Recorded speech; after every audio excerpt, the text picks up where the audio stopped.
बनवणार आहोत भाकरवडी।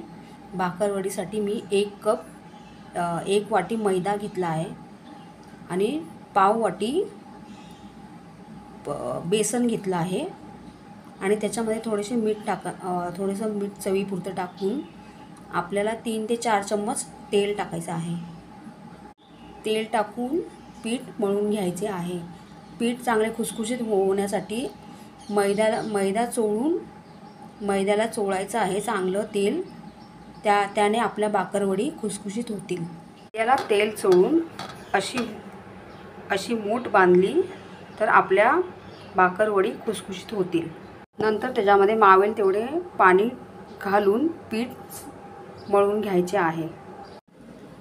1 चमचा जिरे, 1 चमचा बडीशोप, 1 चमचा जीरा आणि 2 चमचे तीळ, 2 चमचे सुके खोबरे, 1 चमचा जाडी साखर आणि बारीक शेव, ही माझी होममेड शेव आहे, आणि 2 चमचे लाल तिखट घालून मी मिक्सरला थोडंसं क्रश करून घेत आहे। पीठ लाटून घ्यायचे व त्याच्यावरती आपली चिंच गुळाची चटणी लावायची। चिंच गुळाची चटणी पसरून घ्यायची आहे। 2 चमचे आपला मसाला टाकून थोडीशी शेव टाकून पसरून घ्यायचे आहे आणि आता त्याला रोल करायचा आहे।